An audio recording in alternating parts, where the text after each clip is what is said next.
Fala galera do canal, estamos aqui com Marcelo dos Anjos, Dr. Marcelo dos Anjos. Este mais um quadro do Conversa com o Doutor. No episódio anterior nós pudemos conversar com o Daniel Darris. Daniel Darris, ele acabou tendo a sua carreira de doutorado ali em Harvard e atualmente trabalha lá. E para manter a crescente ali de pessoas de alto nível, hoje eu resolvi conversar com o Marcelo dos Anjos, Marcelo Rodrigo dos Anjos. Ele é graduado em Ciências Biológicas, fez seu mestrado em Desenvolvimento Regional e Meio Ambiente na Fundação Universidade Federal de Rondônia e o seu doutorado em Física Ambiental pela Universidade Federal do Mato Grosso do Sul. Atualmente ele é docente e pesquisador associado à Universidade Federal do Amazonas e coordenador responsável pela curadoria da coleção do Laboratório de Ictiologia, é isso mesmo? Isso, ictiologia. Ictiologia e Ordenamento Pesqueiro do Vale do Rio do Madeira, conhecido como LIOP, certo? E também o Marcelo, ele tem especialidades na parte de mergulho e muitas mais outras, que um currículo vasto aqui, que tá com umas 15 linhas aqui, galera, muita coisa que o Marcelo já fez nessa vida. E além de todo esse percurso profissional excelente, o Marcelo também acabou sendo uma grande amizade que eu fiz aqui. Eu posso chamar ele de Marcelão aqui, o grande Marcelão, além de um cara excepcional ali na parte acadêmica, também um grande amigo e uma pessoa de um grande coração. E o Marcelão aceitou bater esse papo aqui. Eu acredito que esse é um tema que muita pessoa começa a fazer um doutorado sem ter uma perspectiva exata do que é um doutorado.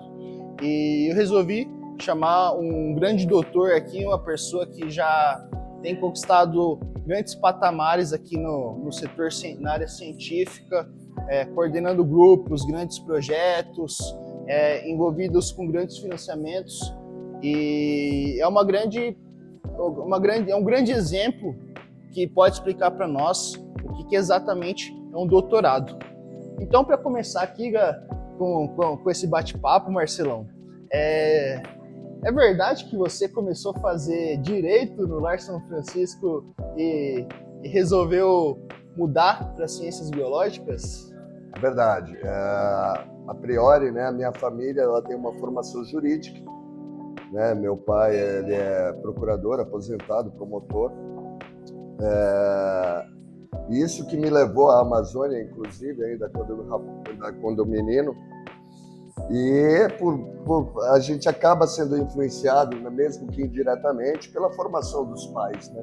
Claro. E eu iniciei o direito na minha vida, mas logo pude ver que não era minha praia, né? E que ia ser um dissabor na minha vida, né? Com relação à realização, eu não me sentiria realizado. E foi quando eu decidi, então, migrar para a biologia. Com certeza isso foi um choque na família, né? Como é que uma pessoa larga direito para fazer biologia, né? Diferentemente do que hoje se tem ideia que é uma área prioritária, né, academicamente falando, se tinha ideia de que biologia, a perspectiva que se teria era, no muito, ser um professor do ensino médio. Né? E a gente pode ver que não. Isso, né, me permitiu e possibilitou galgar muito mais coisas do que eu teria vislumbrado dentro da área de direito. Maravilha, maravilha. E finalizado ali a universidade na parte de biologia, você já seguiu direto para o mestrado e doutorado ou você teve ali algumas outras experiências que você se permitiu viver? Não, na verdade, eu sempre gostei da área de ecologia. Né? E quando eu estudei, não existia um mestrado que me possibilitasse, aonde eu vivia naquele momento, trabalhar na área que eu era apaixonado.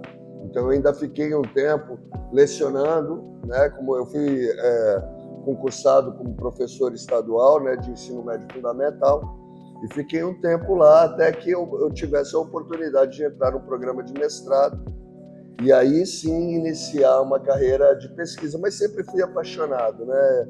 Logo, muito cedo, eu fundei uma instituição que era uma ONG, né, uma associação. Hoje ela tem mais de 20 anos, chama Rio Terra, e ela, por exemplo, né, toca projetos do BNDES, né, tem escritórios na Alemanha e em outros lugares. Cresceu. E eu fui um dos fundadores e fui presidente por um bom tempo dessa instituição, né? E aí, enquanto isso, nesse momento, eu fui trabalhando com a pesquisa, ainda não dentro da pós-graduação, mas também me deu um know-how de maturidade antes de entrar na academia para fazer a pós-graduação. E aí, quando eu entrei, as coisas já estavam bastante claras na minha cabeça, o que eu queria, por onde deveria caminhar. Antes da gente entrar ali exatamente na academia, o que de acordo com sua vivência, você acha que é importante uma pessoa ter experiências fora da academia antes de entrar na academia, ou não é essencial? Eu acho essencial. Porque o que acontece? Eu tenho colegas na universidade que eles nunca trabalharam, eles só estudaram. Então saíram da graduação, fizeram mestrado, saíram do mestrado, fizeram doutorado. Isso cria uma resistência em se entender como funcionam organizações da sociedade civil organizada, que são as ONGs, né? Não ter a experiência profissional, ela cria algumas barreiras, tanto de articulação.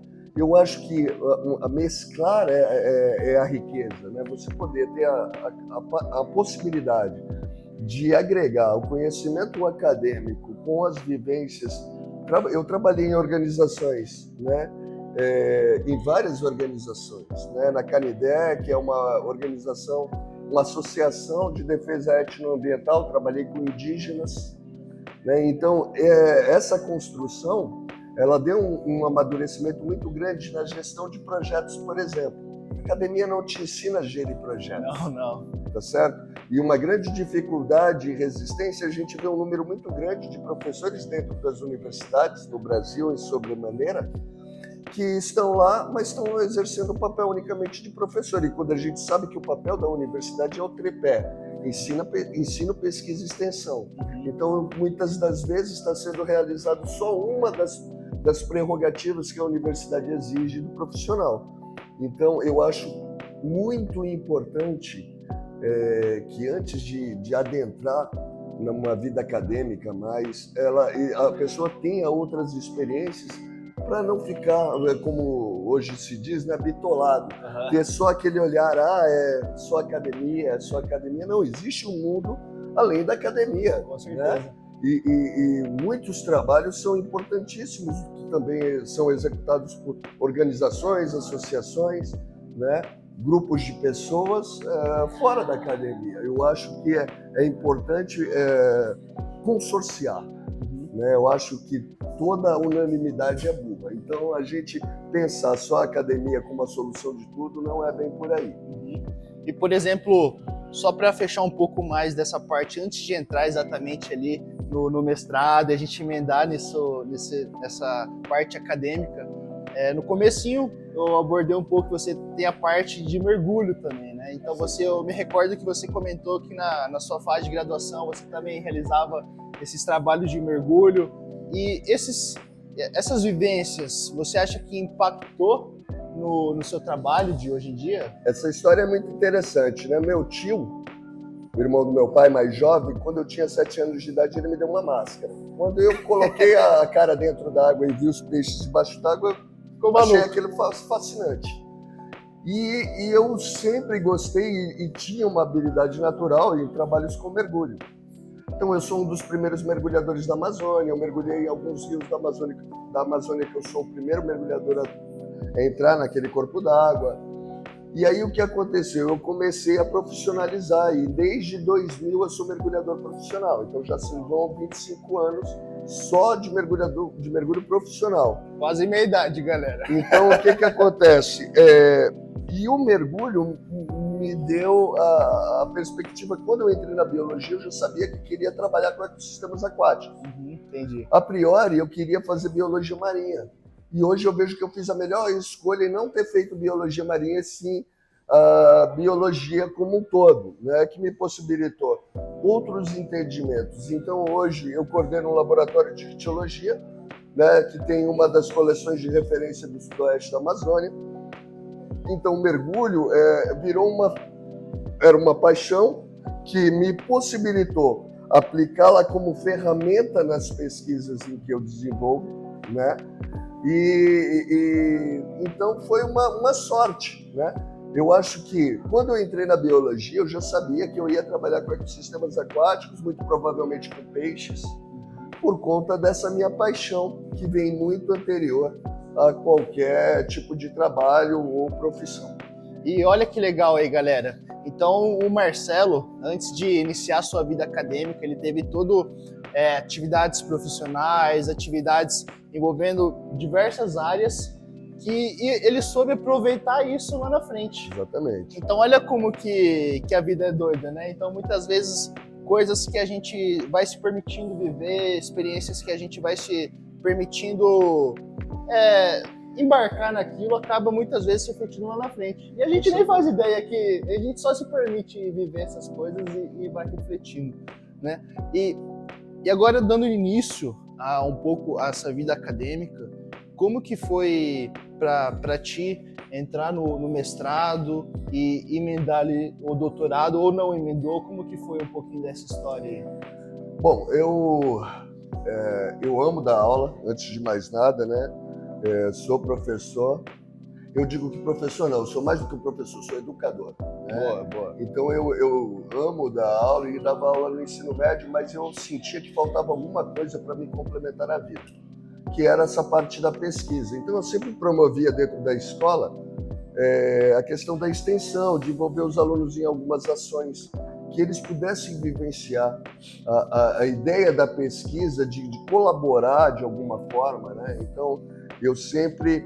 Mas me sentia frustrado porque a estrutura escolar no Brasil não me possibilitava, não me flexibilizava para que a gente pudesse ter essas experiências com os alunos. E era tão formidável que eu via que o aprendizado ele se dava muito mais pelas experiências do que propriamente pelos conteúdos. Claro. Então, toda vez que a gente fazia alguma ação que envolvia diretamente os alunos, eu via o resultado,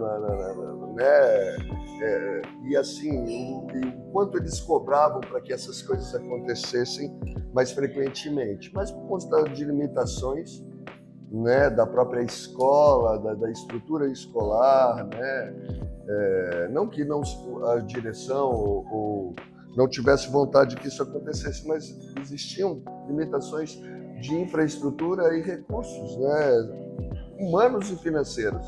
Porque quando a gente faz uma ação dessa, não é só o professor e os alunos. Demanda um grupo de pessoas, né, que estivessem responsáveis, tendo em vista que muitas das vezes a gente estava trabalhando com menores de idade, então tem uma responsabilidade maior, né, sobre fazer isso. E aí o mestrado foi essa possibilidade que eu enxerguei de me realizar fazendo pesquisa também, né, de incorporar. E como eu já tinha tido algumas experiências como coordenadores de pesquisa de ictiologia em algumas organizações, eu fui coordenador num diagnóstico etnoambiental dentro de uma terra indígena, Parim-Tintim, que foi patrocinado pela USAID, que é uma agência norte-americana, através de um projeto. E aí eu fiz o quê? Eu usei esses dados para ser o meu mestrado. Ah, legal. Então eu oportunizei meu trabalho, né? Eu não cheguei no mestrado, o que eu vou fazer e agora? Eu já tinha meio que delineado, eu tinha os dados, falei, isso aqui é meu mestrado. E eu tive a grata, né, o financiamento da agência, então que possibilitou também, porque seria impensável eu realizar isso como pessoa física, eu ir lá e comprar tudo que precisava e realizar esse diagnóstico. Então essa foi a minha dissertação de mestrado, né? Trabalhei, usei os dados gerados a partir de um diagnóstico etnoambiental na terra indígena 9 de Janeiro e Ipixuna, que são do povo Parim-Tintim, né? E aí esse diagnóstico, lógico que teve outros componentes, mas eu fiquei encarregado do levantamento da ictiofauna, que são estudos com os peixes desses dois territórios. E isso virou minha dissertação de mestrado. Então a sua dissertação de mestrado já foi algo que você, já era um tema que te interessava, Com já certeza. era algo que você enxergava muito valor trabalhar naquilo, você se identificava, não foi alguma coisa que caiu do céu, você falou assim, vou trabalhar com isso, ou alguém te colocou isso para trabalhar? Não, eu tive muita sorte, né? E também foi muito fácil, digamos assim, para o meu orientador, porque eu já tinha os dados. Então eu cheguei, apresentei para o meu orientador, falei, eu tenho esses dados, eu quero formalizar, eles nunca foram publicados, né? E tinha acabado de fazer o relatório, então estava fresquinho, não eram dados antigos. E falei, ó, isso aqui vai servir para gestão de território, né? De territórios indígenas, na Amazônia, um levantamento inédito, nunca foi feito nada anterior a isso, né? E aí o meu orientador aceitou a proposta, né? Então foi... Eu vejo, às vezes, algumas pessoas que ingressam ao mestrado com grandes dificuldades. Eu posso dizer que, para mim, foi muito fácil, né? Diferentemente do que eu vivi no doutorado, mas foi bastante fácil. Então, eu gerei esses Qual que dados. você deu conta ali? Foi tranquilo. Não foi nada que desgastou demais? Não foi. Foi só um tratamento um pouco diferenciado de um dado ou de outro, mas questões muito mais de ordem metodológica do que de execução. Entendi. Mais estruturação. Sim. E essas coisas que no mestrado é um primeiro step para a pessoa começar a entender as coisas, para a pessoa ver se ela quer continuar naquilo ou se traumatiza. Tu falou uma coisa interessante, Carlos, que eu costumo dizer hoje para os meus alunos, o mestrado ele é o primeiro step, né? E assim, para quem tem intenções acadêmicas, eu costumo dizer assim, tá tudo bem se você faz a sua graduação e não quer mais nada e quer ingressar ao mercado de trabalho, claro. Tudo bem. Mas para aquele que faz o mestrado, ele está no meio do caminho do doutorado. Ou você faz o mestrado com vistas do doutorado, ou não, nem faça o mestrado.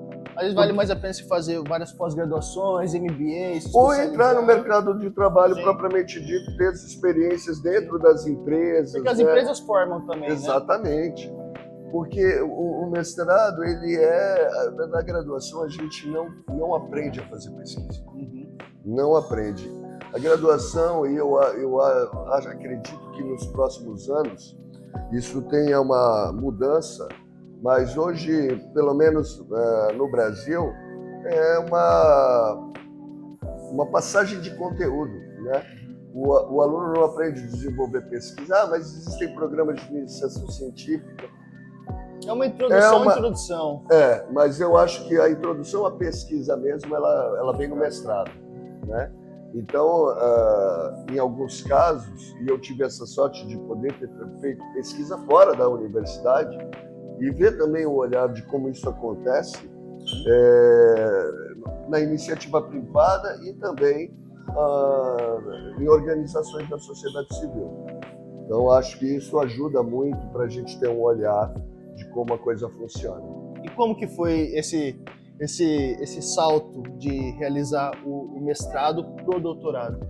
Então, para o doutorado, eu já era servidor público, né, da Universidade Federal do Amazonas, e antes disso eu fazia já um doutorado pela Unesp, só que quando eu passei no concurso eu ou assumia ou continuava o doutorado, e por uma questão óbvia até de sustentabilidade, de família e tudo mais, eu optei por largar naquele momento o doutorado que eu fazia para poder assumir a universidade.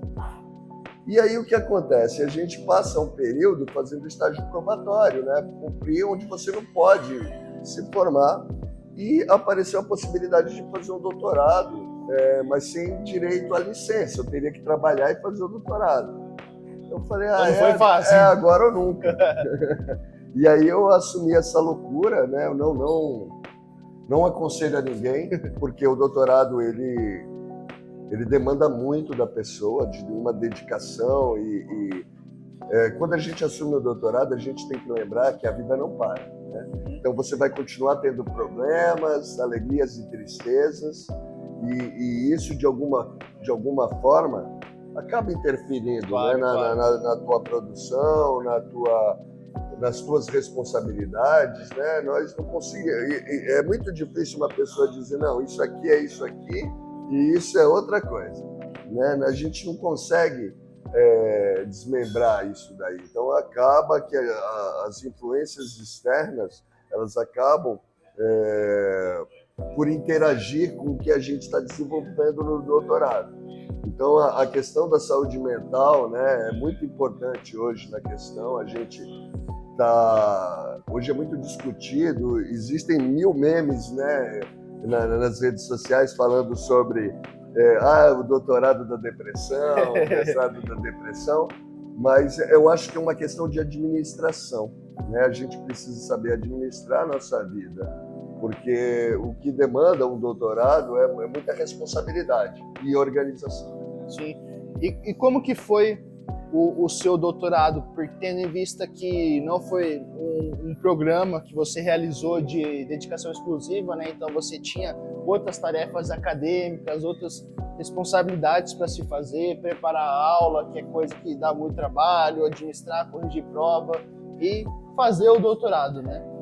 E com certeza isso não deve ter sido nada fácil, deve ter sido um grande desafio, e eu gostaria de saber um pouco como que foi realizar essa gestão, porque você sabe, né? Às vezes pessoas travam e não conseguem escrever, mas só que às vezes você já era outro caso, você tinha aquele tempo para escrever, né? Então você não tinha esse negócio de... E como que foi viver tudo isso? Depois você fala assim, hoje em dia o Marcelo, que já passou por tudo isso, que já tá casca grossa, mas naquela época deve ter sido uma mochila bem pesada para se carregar, né? Com certeza foi uma barra, né? Mas o que eu acredito? A questão de dar aula, de organizar tempo, tudo para você construir, realizar um doutorado trabalhando, né? Na verdade, essa é a grande realidade da maior parte da população mundial. Poucos são aqueles que têm uma bolsa de dedicação exclusiva e conseguem realizar sua pós-graduação. Então, em primeiro lugar, eu comparo até o programa de pós-graduação, o doutorado, como um atleta. Precisa de disciplina, em primeiro lugar, tá certo? Tudo é uma questão de planejamento, você tem um planejamento bem delineado, né? Lógico que nada...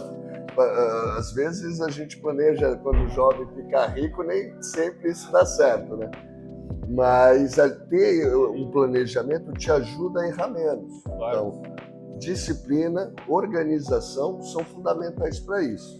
Então, lógico que durante esse percurso teve momentos mais difíceis. Eu tive muita sorte mais uma vez, né?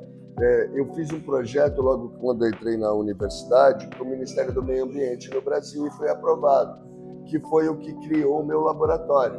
Legal. Então eles precisavam de um estudo que é o nome da unidade de conservação chama Parque Nacional dos Campos Amazônicos.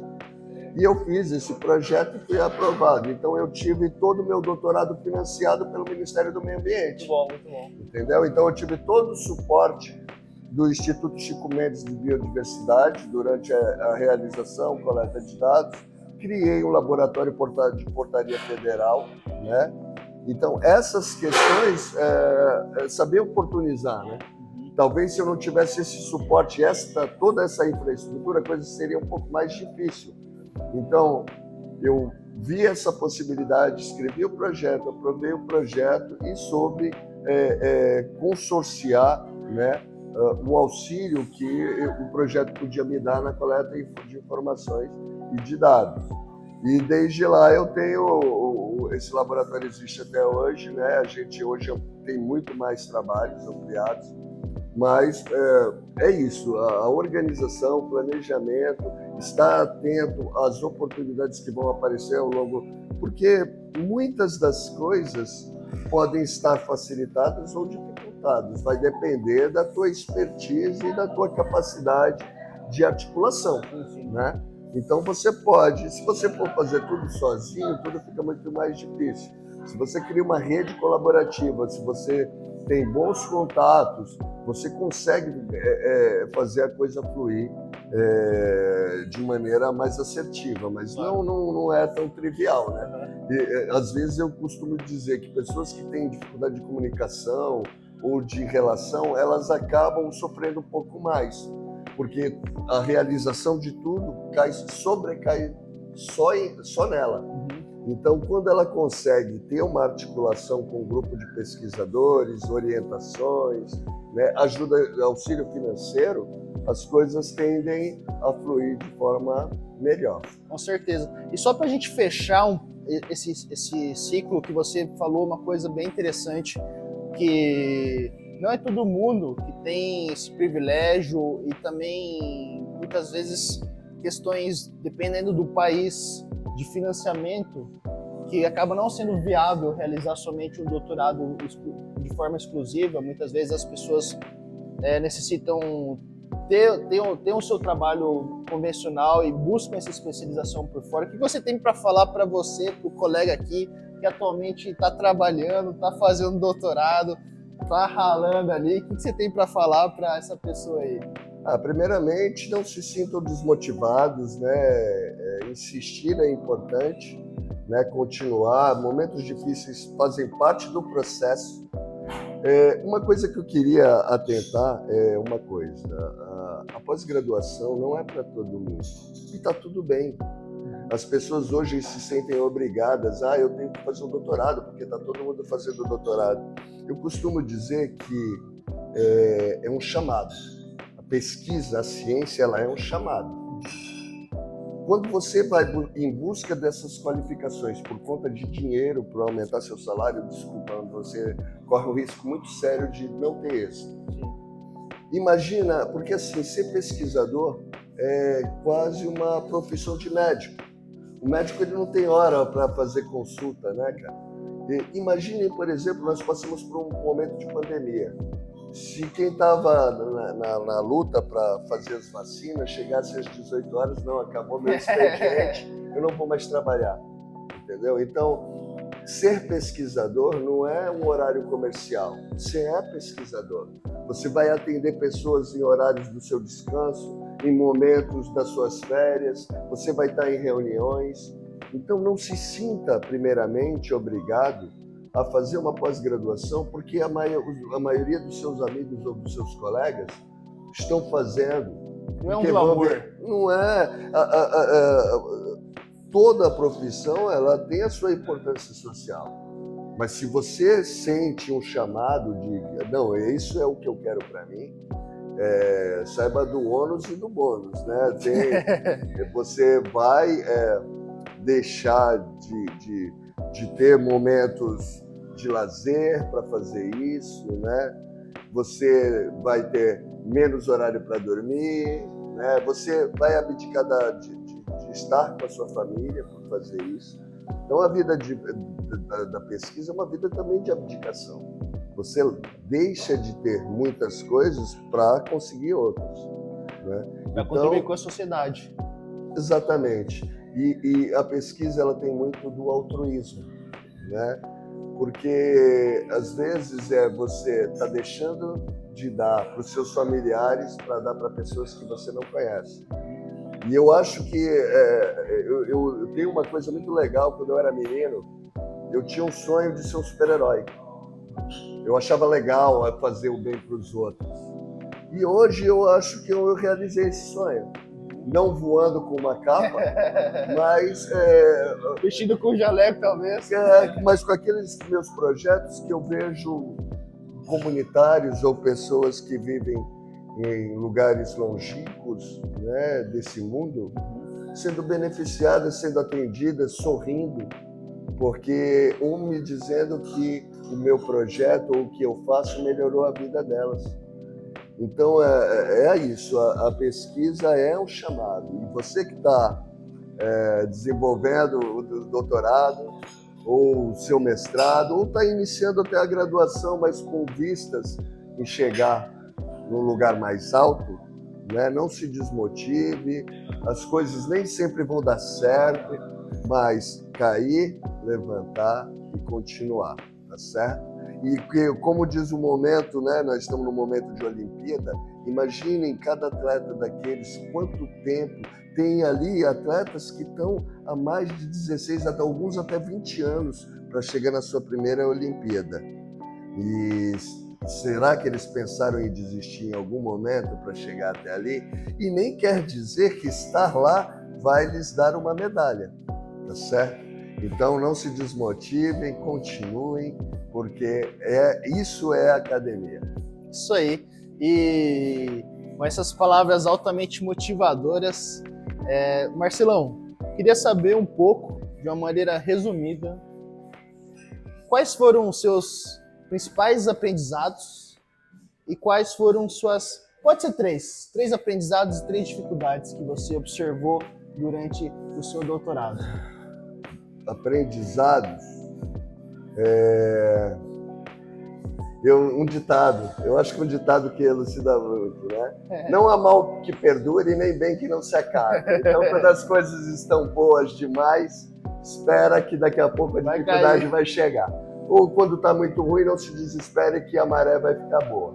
Então, eu acho que isso elucida um pouco da dificuldade, né? Que a gente acaba vivenciando, é natural isso daí, isso é da vida, inclusive. E acho que o aprendizado que a gente tem que ter muita resiliência, né? Para saber dar a volta por cima quando é necessário, saber replanejar, né?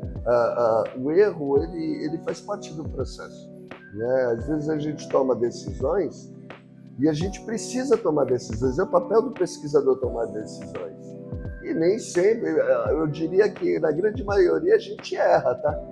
O acerto é o que a gente espera sempre, mas na grande maioria a gente erra. Acerto muitas vezes é consequência de muitos erros. Exatamente, né? Mas então estar pronto, né? Ter uma alta capacidade de resiliência e também de olhar, ó, agora é a hora de dar uma guinada. Por aqui, por onde eu estou indo não tá legal, replanejar, né? Mudar a direção da rota ali. Sim. Ser generoso e gentil com as pessoas com que você trabalha, né? Porque ninguém faz nada sozinho, então você trabalhar de forma colaborativa vai te trazer um sucesso, né? E isso é muito importante, né? As pessoas que se isolam não conseguem chegar muito longe. E as dificuldades que você viveu ou que você mais observa durante o doutorado? As dificuldades eu não acho só durante o doutorado, Carlos, eu acho até hoje. Eu acho que a falta de investimento na ciência, a falta de credibilidade da sociedade no que a gente faz, ainda é um grande gargalo, né? A ciência, ela é a mola precursora de transformação, né, de uma sociedade. Então, se você não acredita na ciência, se você não apoia a ciência, se você não tem agências de fomento, né, que pensem no desenvolvimento da ciência, pouca coisa a gente consegue fazer. De ideias, o inferno está cheio. A gente precisa poder que essas ideias sejam executadas. Então, acho que grandes dificuldades ainda hoje são investimentos e a credibilidade na ciência. Maravilha, maravilha. Eu comecei esse quadro aqui, pessoal, exatamente por ser uma grande dúvida minha. Quando entrei no doutorado, eu não sabia definir exatamente o que era um doutorado, e eu percebia que muitos colegas meus também não sabiam definir exatamente o que é um doutorado. Então eu falei assim na minha cabeça, né? Vou começar a perguntar para pessoas que eu considero doutores de sucesso, doutores que eu me espelho, que são grande inspiração, para me explicarem o que é o doutorado em uma palavra. E para você, o que é o doutorado em uma palavra? Doutorado em uma palavra, isso é difícil, hein? Mas eu até, quando tu me falou disso daí, eu pensei em muitas coisas. Mas eu acho que doutorado em uma palavra é disciplina, tá certo? Porque a disciplina ela é fundamental em tudo que a gente faz na vida, né? Então, se você tem disciplina, o resto se arranja, né? Você está comprometida, compromisso também. Disciplina, compromisso, né? São coisas que convergem, né? Então, mas a disciplina é aquela quando você não está motivado, é como treinar, né? Uhum. Para quem gosta de treinar e sabe quanto é esporte, se a gente esperar o dia da motivação, pouquíssimas vezes você vai sair de casa para cuidar da sua saúde. Mas a disciplina, ela tem que transpor a motivação. Ela tem que ser maior do que tudo. Então, acho que quando a gente assume essa responsabilidade, porque a responsabilidade, ela advém do que? Da disciplina. Para que eu tenha seja responsável, primeiramente eu tenho que ter essa característica de ser disciplinado. Senão a responsabilidade não se consolida. Sim. Então, eu acho que a disciplina, ela traduz bem o que é um doutorado. Maravilha, maravilha. E por último aqui, eu tenho uma pergunta que seria: como é a vida pós-doutorado? Mas eu pensando bem aqui, ouvindo o Marcelão falar, eu acho que seria mais interessante, Marcelão, você contar como que é a sua vida hoje em dia. Como que você atualmente movimenta, o que você faz, você dá aula ainda, que aulas você dá, você continuou se aprimorando nos estudos, realizou algum pós-doc, como que foi isso aí? Bom, eu tô voltando para o Brasil, eu tô em Portugal, em Bragança, acabei de terminar um pós-doutorado. A nossa vida vira um frenesi, na verdade, depois porque é uma coisa, para mim, no meu caso em particular, é apaixonante, né? Eu faço o que amo, a pesquisa é a minha vida. É engraçado que eu acho que todo sonho de um pai, de uma mãe, né, é que os seus filhos tenham sucesso. Hoje meu pai me cobra que eu trabalho demais, que eu devo dar que já está na hora de desacelerar. Eu falo para ele, mas é tudo que eu sei fazer, o que eu gosto, o que eu amo, que me sinto realizado. Né? Então eu acho que depois disso daí, você realizar, fazer valer tudo aquilo que você se formou. Né? Eu acho que deve ser muito frustrante, e por isso que eu falava ali atrás, só faça isso se você sentir o chamado. Porque é muito frustrante, não é demérito, mas a pessoa estuda tanto, faz graduação, faz mestrado, faz doutorado, está atuando numa área profissional que não tem nada a ver com aquilo que ela tanto se qualificou. Ah, mas é porque a pessoa não teve oportunidades no mercado de trabalho. Gente, isso parece piegas e um discurso de pai ou mãe. Quando você é verdadeiramente bom naquilo que você faz e se você fez direitinho, você cria portas, não é que as portas se abrem. Se as portas que você procurou estão fechadas, você abre uma na parede para você passar.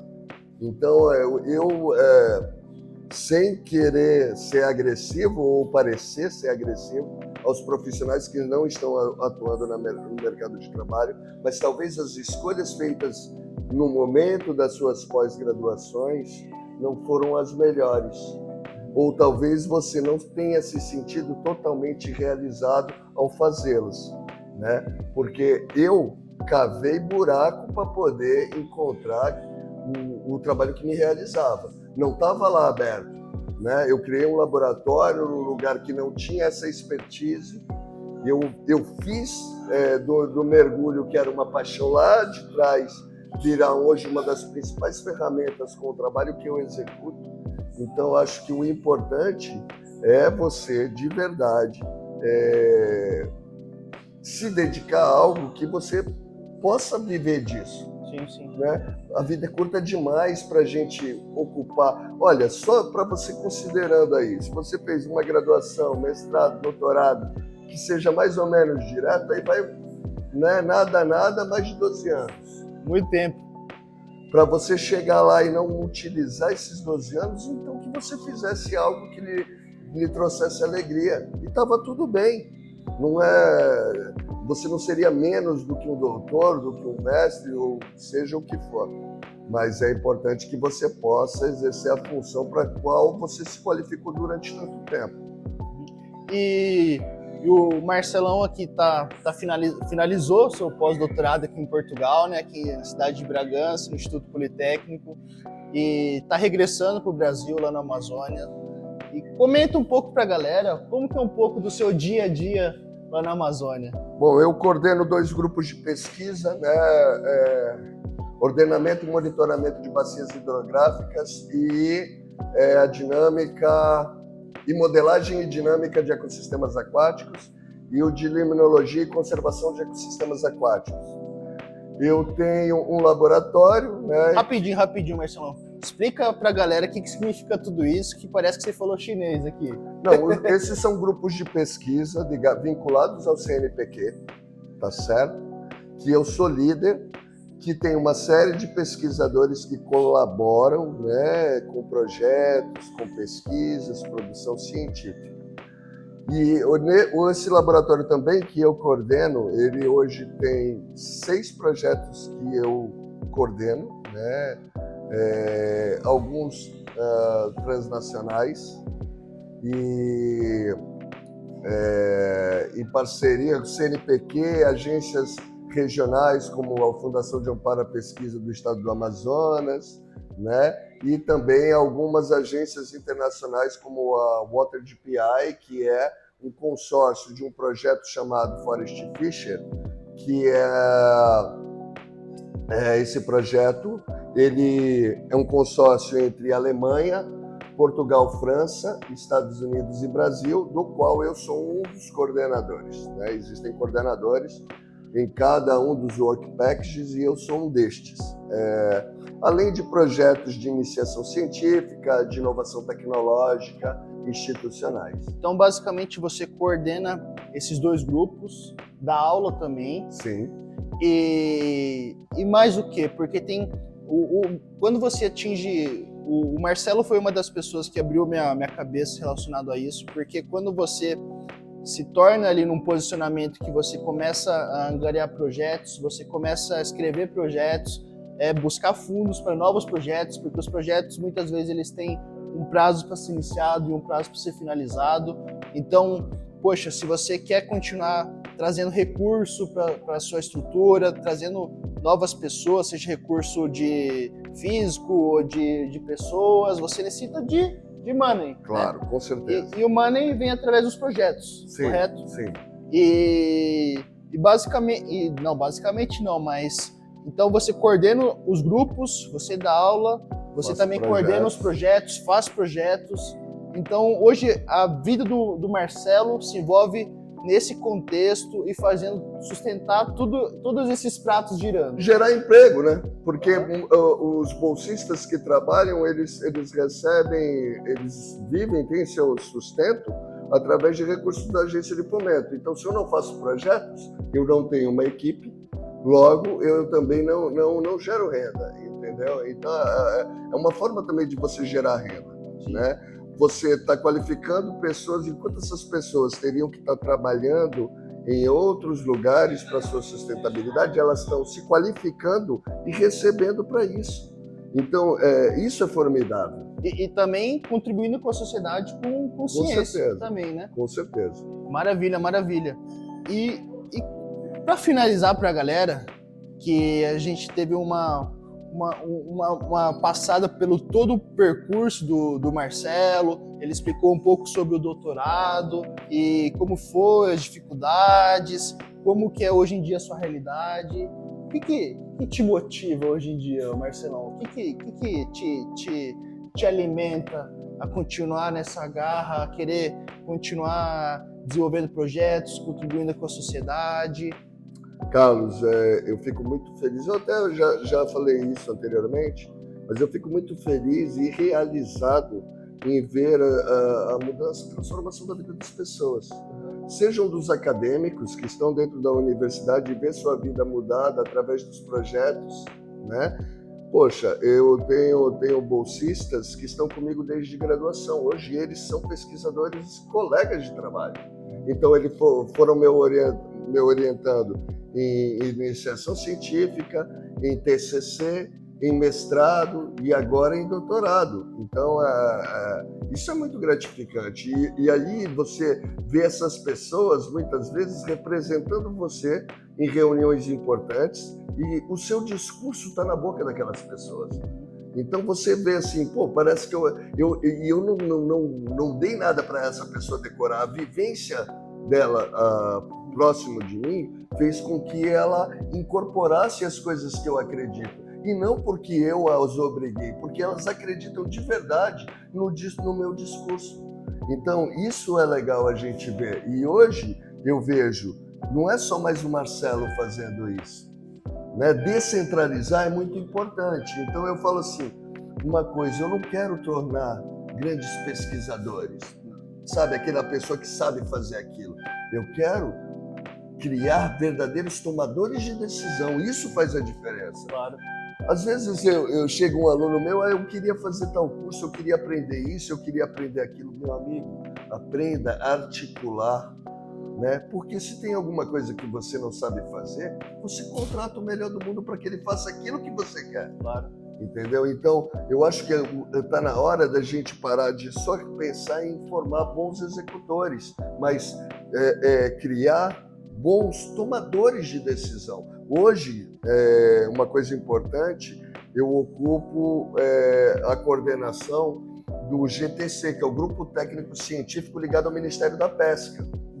Então, eu coordeno um grupo de pesquisadores, né, altamente especializados na região da Bacia Amazônica, da Bacia do Araguaia e do Tocantins. Então, assim, isso é gratificante. Você está trabalhando com grupos altamente qualificados, discutindo em prol de uma minoria, que são quem? Os pescadores. Então, mudar a condição de vida deles, melhorar essa atividade, torná-la mais justa, reconhecida, né? Porque, embora a gente saiba que a pesca tem uma importância comercial mundial, durante muito tempo isso foi uma atividade completamente marginalizada. Então, hoje você poder estar trabalhando, porque isso verdadeiramente é uma minoria, isso é gratificante, isso é realizador, tá certo? Então, isso é o que me motiva a continuar. Enquanto eu tiver força e energia, espero estar podendo fazer isso. Maravilha. E o que, para finalizar aqui com uma palavra de motivação, que eu sei que essas palavras podem gerar um grande impacto lá na frente, o que você fala deixa de recado para os pesquisadores que estão te ouvindo, que nessa fase ainda são doutorandos, são mestrandos, alunos de iniciação científica, mas, no entanto, que no futuro serão grandes tomadores de decisões envolvendo políticas públicas do país, muitas vezes tomando grandes decisões que envolvam tomadas de decisões muito importantes. O que você tem para falar aí para essa nova geração? Antes de mais nada, tenho sempre sensibilidade.